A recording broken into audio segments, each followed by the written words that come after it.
Hey everybody, welcome back to another weekly Uncopyable Rambling and Uncopyable Business presentation by moi, Steve Miller, better known as Kelly's dad, marketing gunslinger. And thank you for joining me. Those of you that are on C-Suite also want to thank you for joining me on C-Suite Radio and the podcast that they have there. All right, following the news again. I'm not going to be talking about Sears, although that conversation is still going on. It's been several weeks now since I posted that video. That conversation is going well. No, this week, the interesting tidbit that was in the news was the memo that Steve Harvey sent out to all of the staff of, I believe it was the Family Feud. I know he does several different shows, but I think this one was referring to the Family Feud. And they're getting ready to, they were coming back from their hiatus and getting ready to shoot another season. I think this is his last season with the show. So he sends out this memo. And I'm going to put it up here right in front of my face here for you right now so that you can look at it. And essentially, what is going on here? You know, he says, "Good morning, everybody. Welcome back. I'd like you all to review and adhere to the following notes and rules for season 5 of my talk show." So he's saying talk show. Maybe it's some other show. And then he kind of ambushes the staffers by basically saying, he says, there will be no meetings in my dressing room, no one stopping by, popping in, no one, right? He goes, "Do not come to my dressing room unless invited. Do not open my dressing room door. If you open my door, expect to be removed." So, and you know, in very, very firm language, he kind of is saying to everybody, leave me alone. You know, and if you need to talk to me or you want to talk to me, please set an appointment to talk to me. And you know what? On the surface, the way this has been he handled this badly. Look, we understand that. He handled this very badly. Like I say, he just kind of ambushed his staff, you know, passed this out, and very abruptly set down some pretty firm, some people would call harsh rules. I would not. I don't call them harsh rules. In fact, I am, regarding what he's trying to accomplish, I am 100% on his side. For those of you that don't know, I have a program called Vicious Productivity that I developed a number of years ago, which came out of my own need to control my time. See, that's essentially what this is all about. That is essentially what time management is all about. And in fact, I don't even look at it as time management. I look at it as productivity. Am I accomplishing something in relationship to the goals that I have set down for myself? Now, I came up with Vicious Productivity because what was happening? I was, I had become a fairly successful professional speaker, consultant, advisor, author, stuff like that. And so guess what? I was getting a lot of people trying to contact me who wanted a piece of me, and they would call me at all hours and say, "Hey, can I talk to you for a minute?" Or they would say, "Can I take you out for a cup of coffee? You know, let's get together for a cup of coffee, so because I'd like to pick your brain." And after a while, and I felt like I was giving back to the industry that had treated me so well, has treated me so well, by doing it. And then, not long after doing a bunch of this, I started to come to the realization I wasn't getting anything done, even with my clients who would just pick up a phone and call me, and I would drop everything to talk with them. I was very ineffective with my time. And so I started to develop this kind of system where I was only available on my own terms. Because to me, time was more than money. Time is life. It's all I got.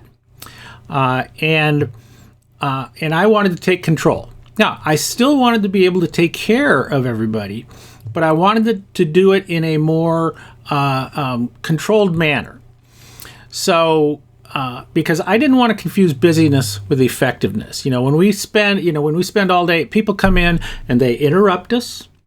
I don't have the problem here so much because I'm not in an office, but I know that those of you that are in an office, you get interrupted. People come in, knock on the door, your door is open, they go, "Hey, have you got a minute?" Well, there is no such thing as "have you got a minute?" It's always 20 minutes. And when people do that, when people call you, when they just come in and show up in your office, they are showing disrespect for your time. They are basically saying that their time is more important than your time. Their problem and their question is more important than whatever it is that you're working on. So I developed Vicious Productivity because I said, all right, I am going to control my time. I'm going to control my available time. I'm going to limit my available time.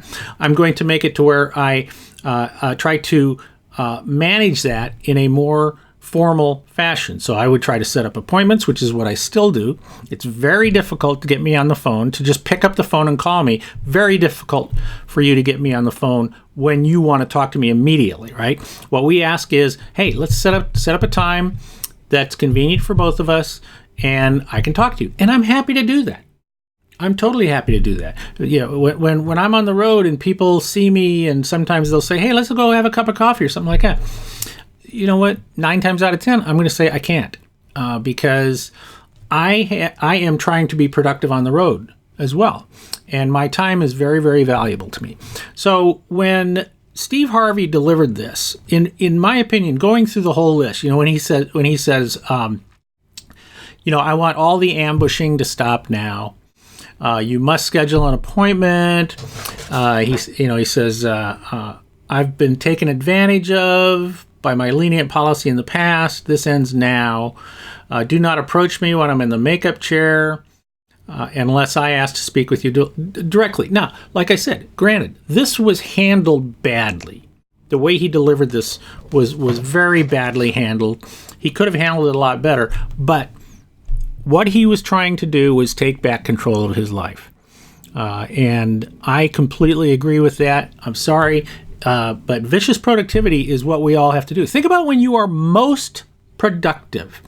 You are probably most productive when you close your office door and you tell everybody, do not disturb me for the next 2 hours, right? Or you actually leave your office to go somewhere else where you are alone and you turn off your phone. So, and that's another thing is, our phone is probably one of the worst offenders to us at all, is that when the phone rings or there's a text message, something like that, we jump and we go, oh, we got to respond right away. No, you don't. You don't have to respond right away.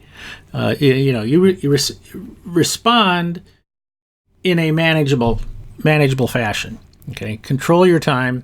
If you're working on something, work on it. Stay focused on it. Be viciously productive with your time. Now, for fun, I'm going to do something a little bit different in this session. I'm gonna promote a product. All right, Vicious Productivity, my product, sells for $197, I believe. $197 right now. But I'm going to give you a Steve Harvey special. Go to my website, and or if there's a link in here, go to that link, and you can get access. You can buy my product for a darn good price. I'm going to knock it down to $77. This is good for the next 7 days till the next video. If you're watching this, if you go to the link that's in here and it's not available, it means that you missed it. Sorry. That's the way it goes. But go there, enter in the coupon code, enter the word Steve Harvey. All right? One word, Steve Harvey. And then click the submit, and it will knock the price down to $77. And you can get it right now for that. So why not? Have a little promotion this week. Because mainly I've been talking about my book, Uncopyable, how to get an unfair advantage over your competition. Hope you've got that. Other than that, this is Steve Miller. better known as Kelly's dad and marketing gunslinger. I appreciate you joining me this week. Always remember, be viciously productive and be uncopyable. See you next time. Thanks.